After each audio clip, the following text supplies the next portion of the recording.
My name is Mitch with Farmblox. We're making your farm more efficient through the use of sensors and data analytics. Today I'm going to show you how to set up a monitor and the app.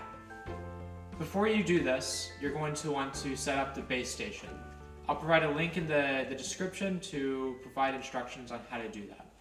Once your base station is set up and the app is installed and your account is set up, you're going to open up the app and go to the Devices tab. Under the Devices tab, you'll have an option to add new. Right? So you click Add New, and you'll give it a type. In this case, we're going to set up a vacuum sensor. We'll call it Vacuum 1. Right? And after that, you tap Add and Install. Right? You click Scan, and then you tap your phone to just above the button. Okay. It'll give you a check mark when it's successfully done this. Now you'll see a little loading bar. Right? You're going to hit the button on the monitor box. You'll see a green light show up around the button. You're going to hold that down for 3 seconds.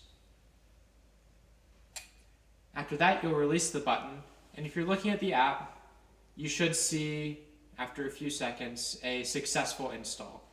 So at this point, we can go back to the Devices tab, and we can see our Vacuum 1 sensor has been added.